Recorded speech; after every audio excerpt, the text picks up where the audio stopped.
अस्सलाम वालेकुम। जो रिवायती है उससे नहीं शुरू कर रहे क्योंकि वो जो पहली ख़बर है वो कल जो आई है उससे कुछ लोगों का, बल्कि काफ़ी लोगों का दिल दुखा है। तो वो मदीना मुनव्वरा में स्लोगन्स चांट किए गए और सुना है कि कुछ गालियाँ भी हुई। और वो उसके अलावा असल में वही वाली बात कि उस पर पीटीआई के जो ओहदेदारान हैं उनका रद्द-ए-अमल वो ये आया कि जी जब इमरान खान भी कुछ अर्सा पहले गए थे तो कुछ नून लीगी अरकान ने या मतलब कुछ जनरल पब्लिक ने उनके ख़िलाफ़ भी की थी, जिस पे मरियम साहिबा ने शाबाश कहा था या कुछ किया था। तो इसलिए ये भी हो गया है, तो कोई मसला नहीं। लेकिन इसमें एक और फ़र्क है, कम से कम जो वीडियो मैंने देखा है उसमें मुझे ये तासुर मिला है।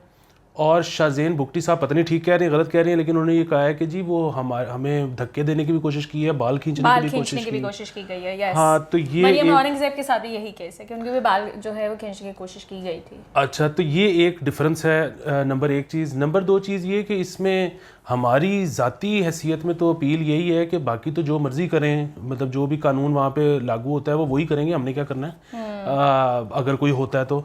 लेकिन ये है कि इसको वो जाहिर है कोशिश ये करनी चाहिए हद दर्जे कि ये वो तौहीन वाले उसमें ना जाए मामला। बाकी ये है कि जाहिर है अवॉइड करना चाहिए इस तरह की सारी चीज़ें। जो आप वो डिफेंस पेश करते हैं ना इस टाइम पर, कि बहुत से लोग इस वक्त ये कहना चाह रहे हैं कि पीटीआई जो है वो पीटीआई के लोग नहीं थे, वो आम आवाम है जिनके जज्बात जो हैं वो इतना अरसा स्नब रहे हैं, तो finally they got an opportunity to attack and say whatever you want. थोड़ा जगह देख लिया करें, बस थोड़ा सा देख लें। एक तो वहाँ जो हुआ उसके बाद फिर यहाँ पर कासिम सूरी पे अटैक हाँ जी, उनके ऊपर अटैक हुआ। अच्छा, मेरा ये ख्याल है कि अब जो है ना, मतलब फिर वही बात है कि वो पीटीआई वाले थे, वो आम लोग थे, मतलब पीटीआई इमरान खान की वजह से ऐसी हो गई है या ये लोग थे ही ऐसे, उनको एक आवाज़ मिल गई है, या मरीम नवाज़ के फ़लाने मसले हैं, फ़लाने का फ़लाना मसला है, व्हाटएवर। अब बात शुरू हो गई है कुटन कुटैये पे। तो मेरा तो ये ख्याल है कि कुछ अरसे के लिए अंडरग्राउंड हो जाए। उसकी वजह ये है कि मतलब फैंटी फूंटी खाने का तो मतलब मेरा नहीं ख्याल किसी का कोई मूड होता है। फैंटी पहनती पई है ना अभी। और दूसरी चीज़ ये है कि बाकी अब कहीं ना कहीं आके रियासत को शायद इंटरवीन करना पड़ेगा। उसकी वजह ये है कि एक तो अगर मतलब इस तरह से सड़कों पे लड़ाइयाँ फड्डे होने शुरू हो गए और मतलब इफेक्टिवली हर चीज़, मतलब पंजाब में अगर कोई खुदा ना खास्ता इस किस्म का मामला हो जाता है तो हमारा सीएम कौन है? मतलब हमजा का तो नहीं हुआ ओथ, हमारा सीएम अभी भी कह रहा था कि मैं आपको कोई नहीं डिटेल दे सकता कि मेरा इस्तीफा भी मंजूर हुआ है कि नहीं। लेकिन बजी जो हैं वो सीएम हाउस तो खाली कर गए। हाँ, वो भी खाली कर गए। तो अब मसला फिर वो ये कि खुदा ना खास्ता कोई वाकया हो जाता है, Who's gonna take charge for this? Responsibility असल में तो ये है कि अमूमन तो होता ही है कि कुछ भी हो जाए ना, रोक तो कोई भी नहीं सकता शायद, लेकिन एक बंदा खड़ा होता है रिस्पॉन्सिबिलिटी लेने के लिए, जी बड़ा दुख हुआ जी, हम इज़हारे नदामत करते हैं और जी आइंदा ऐसे नहीं होगा, हमने नोटिस ले लिया व्हाटएवर। अच्छा, अब करेगा कौन आके टीवी पे कि जी हमने नोटिस ले लिया? अच्छा, नोटिस भी उन्होंने इधर का तो मुझे समझ नहीं आ रही है। अब भी ये खबर आई थी कि इंटीरियर मिनिस्ट्री जो है उन्होंने कहा सऊदी गवर्नमेंट को अब लिखा है और राना सनाउल्लाह साहब ने कि जो है इसके बारे में जो है स्टेप्स लिए जाएं, जो वहाँ पे ये हरकत हुई है। इंटीरियर मिनिस्ट्री उधर जाके एक्टिव हुई है। अब मुझे नहीं पता कि यहाँ पर अगर कोई इस तरह का फसाद मचता है और बाकी ओथ नहीं होता है तो कौन आके यहाँ पे उठाएगा इस मामले को? हाँ नहीं, और बड़े अगर वहाँ पे एक्शन लिया जाता है ना, हाँ, वो भी कम खतरनाक बात नहीं है। उनका एक्शन बड़ा खौफनाक एक्शन होता है। तो ऑलरेडी बात हो चुकी हुई है, they have made their arrest. और वो वहाँ पे फाइन्स भी बहुत ज़्यादा होते हैं। फाइन्स के अलावा वहाँ पे जेलें बड़ी सख्त होती हैं।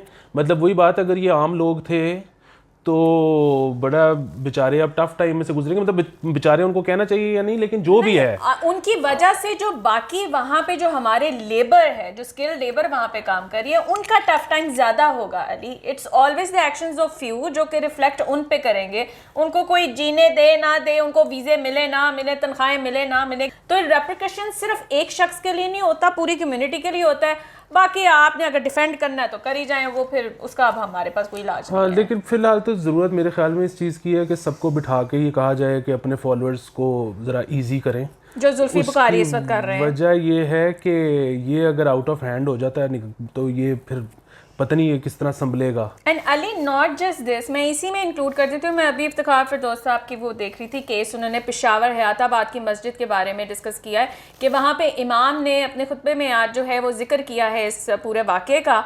उस पे जो पीटीआई के सपोर्टर्स हैं वो उनके घेराव करके खड़े हो गए कि जी आपने ये जिक्र क्यों किया है, आप हमारे लीडर को ये नहीं कह सकते हैं।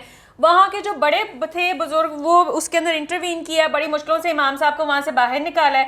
And along with that they are also giving the guarantee कि हम दोबारा से इमाम को जो है इस मस्जिद में वो नमाज पढ़ाने के लिए इजाज़त नहीं देंगे, वो नहीं आ सकेगा।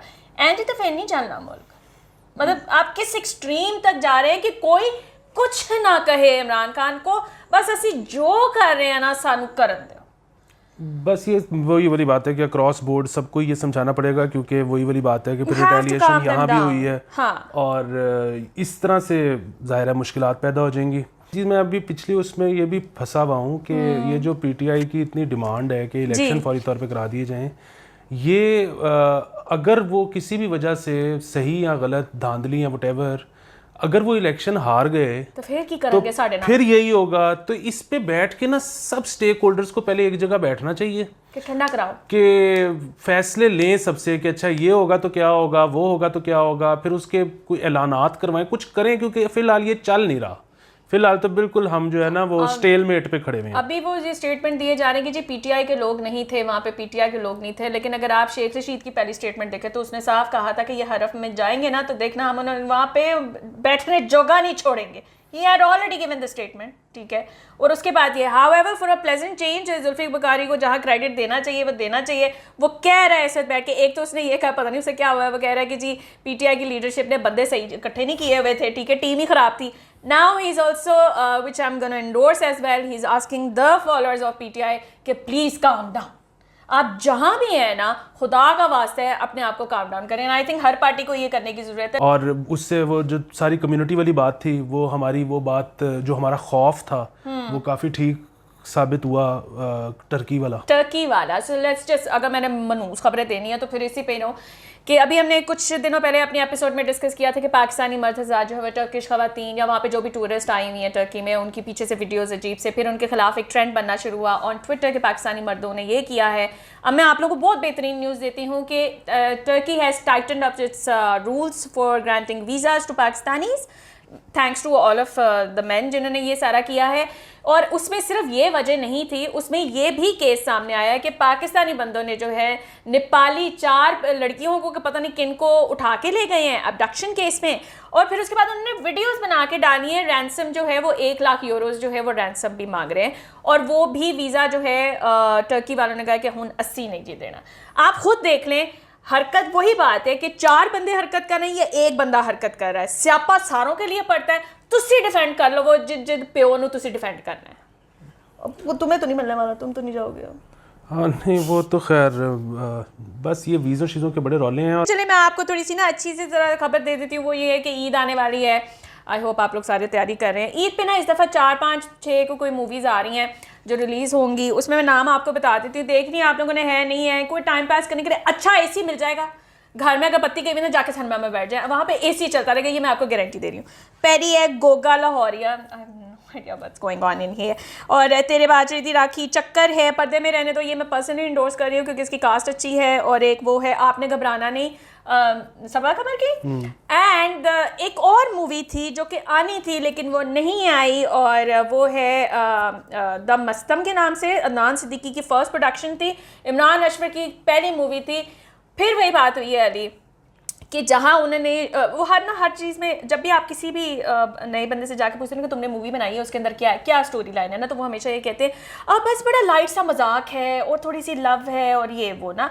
लाइट से मजाक के अंदर मोस्ट ऑफ देम है जोक्स अराउंड ट्रांसजेंडर कम्युनिटी, और द मस्तम जो है मेरे ख्याल से इस किसी बैन के थ्रू चल रही है। हाँ जी, वो ट्रांसजेंडर कम्युनिटी ने उन पे केस किया हुआ है, तो इसकी वजह से वो स्टे हो गया हुआ है, तो अभी वो रिलीज नहीं हो पा रही। I think it's a great thing. मेरे ख्याल से इस कम्युनिटी को बोलना चाहिए, क्योंकि मजाक उड़ाने के लिए आप लोगों के पास हमेशा यही आता है।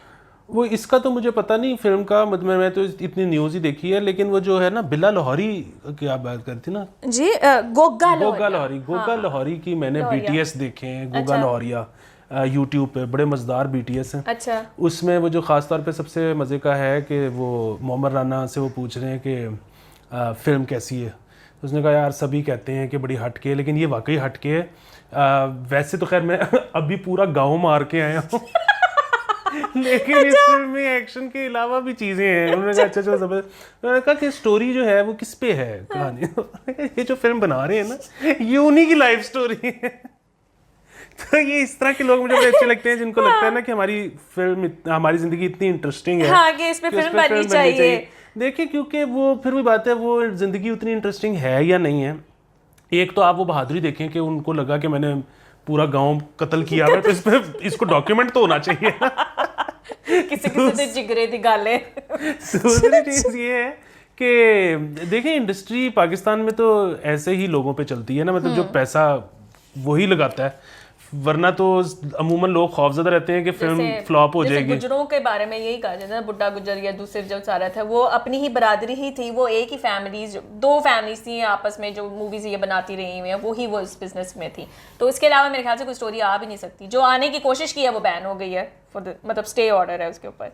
हाँ तो वो बस असल मसला तो ये है कि अगर थोड़ा सा कुछ बॉल को रोलिंग रखना है तो बस जिसका जो भी ख्याल है कि स्टोरी चल सकती है वो बस पैसे दे दे ताकि फिल्म बन जाए और कुछ क्रू और कास्ट और किसी का कुछ बन जाए। कि मोहम्मद राना अभी तक एक्टिंग कर रहा है, मैं तो सोचा वो छोड़ गया है। नहीं वो तो है बड़ा फिट अभी तक वैसे हाँ उसके टेट शेट नहीं निकला। बाबर अली और ये दोनों बड़े फिट हैं वैसे। ये अपनी रूटीन बाय द वे ये अपनी बहुत सारी वीडियोस डालता है वर्कआउट करने की अपनी बीवी समेत, वो काफ़ी ज़्यादा शेयर करते हैं कि जी हम दोनों इकट्ठे वर्कआउट करते हैं, ये रूटीन है।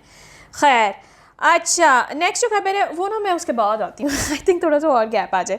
अच्छा मुझे अली बता रहे थे कि इमरान खान का जो जलसा लाहौर में हुआ था ना यहाँ पर, तो कराची वालों ने जो कहा था ना कि उन्होंने कहा था कि जी हमने DHA में स्क्रीन्स लगानी है ताकि हम अपने डैडी को वहाँ पे भी देख सके इजलास में, लेकिन DHA वालों ने जो है उनको इजाज़त नहीं दी थी कि आप नहीं दिखा सकते हैं। फाइनली वो बॉयकॉट हो ही गया जिसका वो बहुत ज़्यादा जिक्र कर रहे थे कि मुझे ब्लैकआउट किया जा रहा है। हाँ लेकिन उसमें जो मज़ेदार बात थी ना वो ये थी कि DHA ने परमिशन नहीं दी हाँ वही उनको स्क्रीन्स लगाने की, तो उसके बाद उन्होंने धरना दे दिया, वहाँ पे एहतजाज किया। एहतजाज जरदारी के खिलाफ था क्या बकवास है यार, ओ बेचारा मिचकी घर आ गया है। अच्छा जी चले खैर कोई नहीं। वैसे आइडिया मुझे पसंद आया है, मतलब मेरे कायद अगर कभी बोले तो मैं भी शायद कोई स्क्रीनिंग के हक में हुआ। फिलहाल तो हमजा का आप पहले ओथ तो दिलवाएं फिर शायद कोई यहाँ पे हरकत बरकत भी हो। अच्छा जी अब हम उस खबर पे आ जाते हैं जिसको मैं डिले कर रही थी। नहीं वो खबर जो है ना वो बड़ी मज़ेदार है। वो खबर ये है कि आजकल ना ईद शोज शूट हो रहे हैं क्योंकि वो जाहिर है ईद पे छुट्टी देनी होती है स्टाफ को भी, जितनों को दी जा सकती है न्यूज़ चैनल में या एंटरटेनमेंट चैनल में। जाहिर है वो स्केलेटन स्टाफ तो आता है। ये भी एक वो जोक होता है जो हर बॉस आके ना जैसे ही नोटिस लगता है वो अपने डिपार्टमेंट में ज़रूर करता है कि सबको छुट्टी है और एक पतला सा बंदा ढूंढ के ना उसको कहते हैं सिवाय तुम्हारे स्केलेटन स्टाफ है। उस पर आपने हर दफ़ा हंसना होता है। अच्छा ठीक है। हाँ, तो ओके वो जो है छुट्टियाँ देनी होती हैं तो ईद शो बेसिकली आखिरी रोज़ों के दिनों में शूट हो जाते हैं। ठीक है। तो उसमें बाकी सारों से तो जाहिर है वो किए जाते हैं, बेचारे मौलवियों से भी इतने झूठ बुलवाए जाते हैं क्योंकि मौलवी साहब बैठे थे अच्छा तो फिर आज आपका ईद का दिन कैसा गुजरा। वो कह रहे हैं कि जी बस मैं सुबह उठा मैंने नमाज पढ़ी मैं क्या करें ये खाया मैं इधर बैठा इतने पैसे दिए। ये सवाल में से क्या है ये सवाल? वैसे इसके अलावा पूछा नहीं किया जा सकता। हाँ कुछ नहीं पूछा जा सकता उसमें। यही पूछा जा सकता है कि आपने ईदी किसको कितनी दी ताकि फिर उसके बाद घर में से टैली करके घर में लड़ाई करवा दें। हाँ बिल्कुल अली ये बस करनी है ठीक कि है नहीं अच्छा मुझे लग ही रहा था। हाँ। अच्छा जी सबसे इम्पोर्टेंट न्यूज़ आज की वो ये है कि इस्लामाबाद हाई कोर्ट ने यह ऑर्डर जारी किया है सारी पॉलिटिकल पार्टीज़ को कि ना तुसी लॉयंस लेके आ सकते हो, ना तुसी खोते लेके आ सकते हो, तो ना तुसी जो है ना घोड़े लेके आ सकते हो इन योर जलसास। Orders have been given. और मतलब मुझे ना नून लीग की बिल्कुल समझ नहीं आती। पिटपटौसा बहुत पड़ा था कि तुसी हर बारी शेर लेके आ जाते हो शेर लेके आ जाते हो, फिर वो नेक्स्ट टाइम घोड़ा लेके आ गए और उस बेचारे का भी उन्होंने वही हाल किया, उसको ड्रैग कर रहे हैं उसको वो कर रहे हैं। आपको लगता है इसकी इम्प्लीमेंटेशन होगी कंसिडरिंग कि हर घर से यहाँ पे आराम से शेर निकल आता है? DHA में तो यही हालात है। हाँ नहीं इम्प्लीमेंटेशन करनी तो बड़ी आसान है। मतलब वही बात है अब तो वीडियो में नजर आ जाता है कि इस जलसे में क्या आया है, तो वो तो अगर पकड़ना चाहें तो बड़े आराम से मुझे ना समझ नहीं आती है बिल्कुल भी कि ये क्यों ये जानवरों को लेकर आए थे। अच्छा नेक्स्ट खबर मैं आप लोगों को बता दूं, कल बैंक्स खुले हुए मेन ब्रांचेस भी खुली हुई हैं, उनकी अगली ब्रांचेस भी खुली हुई हैं, और मेरे ख्याल से ये रमज़ान वाले टाइमिंग्स ही हैं उसके अंदर, लेकिन खुले हुए हैं। तो अगर आप लोगों ने जाके पैसे वैसे निकलवाने हैं तो प्लीज़ आप वो ट्रांजेक्शन अपनी कल कर सकते हैं। और टर्किश वीज़ा मैंने कर लिया है। आखिरी खबर वो रह गई है जो एक तजवीज़ आई है, अभी वो कानून नहीं बना, वो तजवीज़ है। वो हाँ, तजवीज़ ये आई है कि जो भिखारी जो भीख मांग रहे हैं ना, उनको 1 साल के लिए जेल में डाल दें, और जो भीख मंगवा रहे हैं उनको 3 साल के लिए जेल में डाल दें। हाँ, ये मतलब फिर चोरियां करें और नहीं, क्या वो तो पीछे खैर रह पता जाता नहीं, है। लेकिन वही मसला है कि ये भी तजवीज़ है, मेरे ख्याल में वो हो नहीं कर पाएगा। इतनी हमारी जेलों में जगह ही नहीं है, और वैसे भी मतलब वो ग्रो जो मंगवा रहा है उसको तो वो तो चलो डिजर्व करता है, जो हाँ, मांग वो रहा है तो पता नहीं deserve उसका करता क्या है। सीन है। अब खैर इस्लामाबाद तो is already a bagger free city anyway, पिछली गवर्नमेंट के अंदर। एनीवेज, तो इससे पहले कि इधर यहाँ मुझे पे लगता है रेड पड़ने लगी रेड पड़ने लगी हमारे ऊपर, तो आप गाना गाना चाहते हैं नहीं, कि नहीं गाना खुदा चाहते? ओके, खुदा हाफिज़।